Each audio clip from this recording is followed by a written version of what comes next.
Au nom du Père, du Fils et du Saint-Esprit. Amen.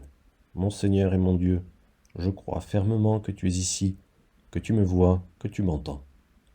Je t'adore avec profonde révérence. Je te demande le pardon de mes péchés et la grâce de faire avec profit ce moment de prière. Ma Mère Immaculée, Saint Joseph, mon Père et Seigneur, mon ange gardien, intercédez pour moi. Viens, Seigneur Jésus, ne tarde pas, ne tarde plus. Dans le livre À l'est de l'Éden de Steinbeck, on nous raconte l'histoire de deux fils qui se disputent l'amour de leur père. Et il y a le chouchou du père et le fils qui est moins aimé par son père. Et ce dernier, un jour, essaye de récupérer l'amour de son père et il lui offre un cadeau qui lui a coûté beaucoup de fer. Et son père refuse ce cadeau. Il le refuse, tout simplement. Et le pauvre fils est complètement détruit par le refus d'un tel cadeau.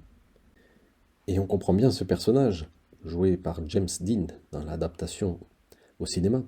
On le comprend car bien le regard de notre Père est quelque chose qui nous construit et qu'on cherche constamment. On cherche constamment, même quand on est plus adulte, bien l'approbation ou la réprobation ou l'amour du regard de notre Père, qui continue à nous faire grandir et à nous configurer, qui continue à nous importer, qui continue à avoir beaucoup d'importance pour nous.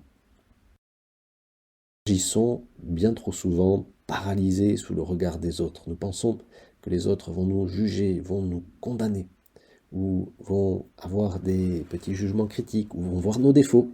Et cela peut nous paralyser et nous frustrer. Pourtant, aujourd'hui, dans l'Évangile, nous apprenons quelque chose d'essentiel sur le regard de Dieu. Le Seigneur nous regarde et nous aime.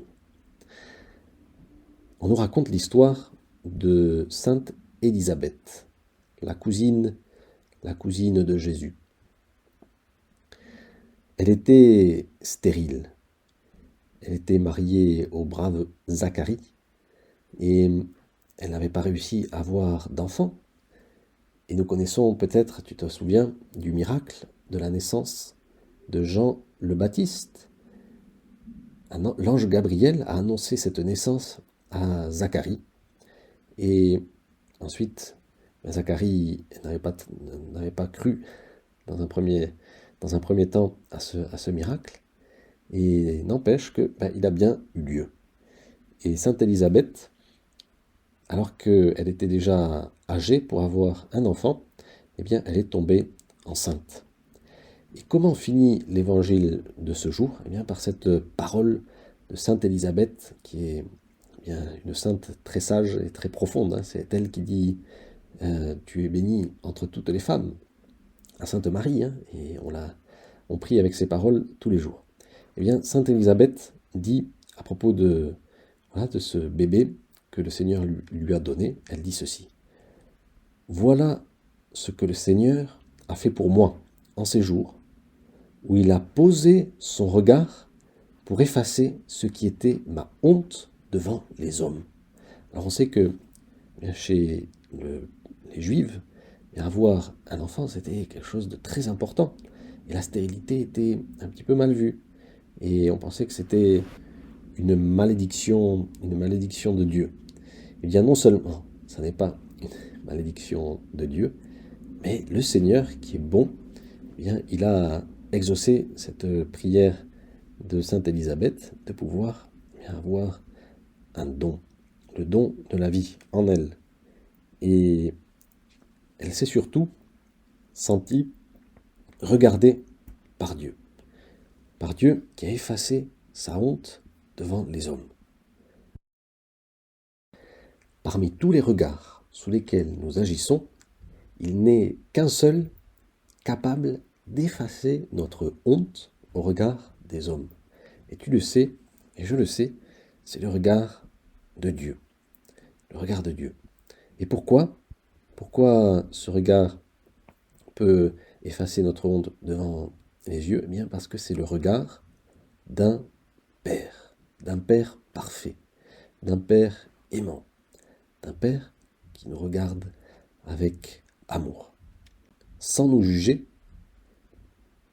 et d'un père qui nous aime pour ce que nous sommes.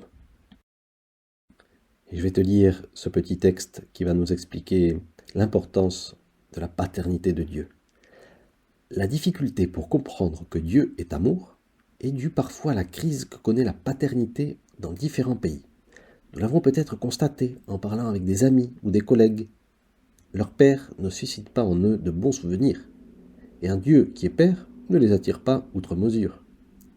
En leur proposant la foi, il est bon de les aider à voir que la souffrance provoquée par ce manque affectif traduit les racines profondes de la paternité dans leur cœur, une paternité qui les précède et les appelle. C'est pourquoi il faut essayer de restaurer l'image authentique de la paternité de Dieu. Un bon père aime son fils, quoi qu'il fasse. Il aime parce que c'est son fils. Il a confiance en lui. Et quand ce fils pêche ou tombe ou fait des erreurs, eh bien ce regard est peut-être un peu réprobateur, mais ce n'est pas pour abaisser, sinon c'est pour relever et pour tirer vers le haut son fils, qui reste son fils malgré ses erreurs. Dans l'évangile de Saint Luc, on peut voir mentionner ce regard de Jésus. Et c'est le seul évangile qui nous parle du regard de Jésus à Saint Pierre, juste après la triple trahison. Et ce regard de Jésus, exigeant, un petit peu réprobateur, mais surtout plein d'amour, qu'est-ce qui va provoquer en Saint Pierre?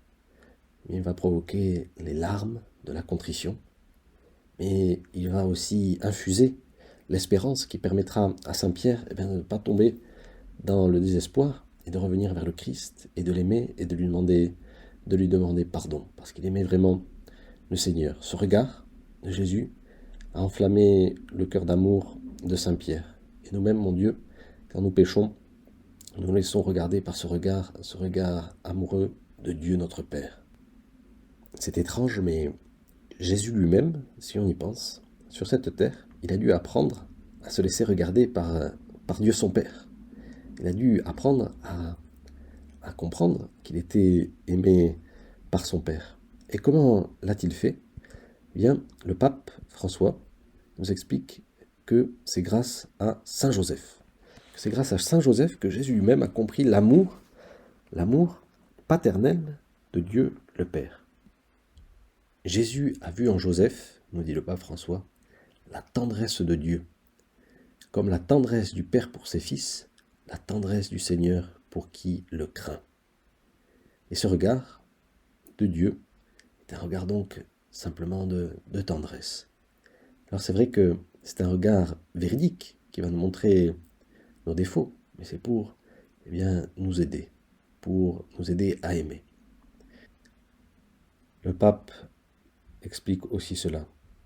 Paradoxalement, le malin aussi peut nous dire la vérité, mais s'il le fait, c'est pour nous condamner.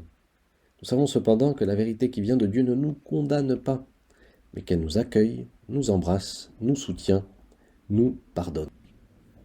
Aidés par Saint Joseph et à l'exemple de Sainte Élisabeth, nous voulons enfin comprendre, Seigneur, que ton regard qui se pose sur nous est un regard qui efface notre honte devant tous les autres regards, devant tous les autres hommes. Car ton regard, mon Dieu, est le regard d'un Père, et qui plus est, un Père parfait, un Père qui est notre Créateur et notre Seigneur. Je te remercie, mon Dieu, des bonnes résolutions, des actes d'amour et des inspirations que tu m'as communiquées dans cette méditation.